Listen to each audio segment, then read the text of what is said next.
Kapolri Jenderal Listio Sigit Prabowo menyampaikan bahwa kepolisian telah mengidentifikasi sosok yang diduga sebagai pelaku pembalakan liar di Kabupaten Tapanuli Selatan, Sumatera Utara. Ia menuturkan bahwa proses penyelidikan sudah mengerucut dan aparat memiliki cukup bukti untuk menetapkan tersangka dalam kasus yang menyeret aktivitas ilegal di kawasan hutan tersebut. Meski demikian, Sigit belum membeberkan identitas terduga pelaku. Ia hanya menegaskan bahwa pengungkapan resmi akan dilakukan setelah seluruh rangkaian pemeriksaan dan prosedur hukum terpenuhi.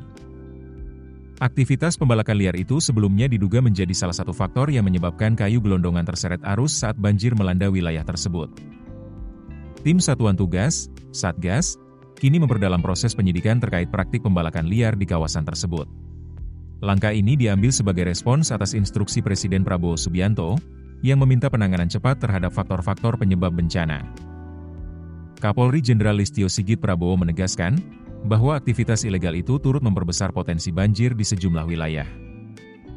Ia meminta seluruh jajaran bekerja proaktif dan memastikan perkembangan penanganan segera dipublikasikan agar masyarakat memperoleh informasi yang jelas. Selain di Tapanuli Selatan, Polri juga tengah mengusut dugaan aksi serupa di Aceh Tamiang.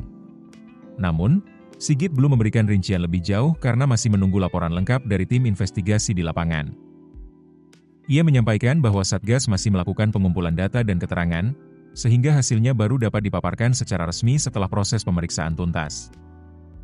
Penyelidikan kasus ini bermula dari viralnya video yang memperlihatkan ada banyak gelondongan kayu yang hanyut dalam kejadian banjir longsor Sumatera. Video ini memunculkan kecurigaan terkait dengan pembalakan ilegal logging di kawasan tersebut.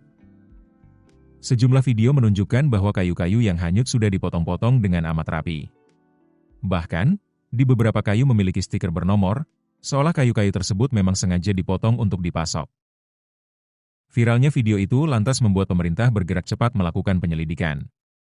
Direktorat Tindak Pidana Tertentu, Ditipiter, Bareskrim Polri saat ini tengah menelusuri asal-usul kayu gelondongan yang terseret arus banjir di wilayah Sumatera.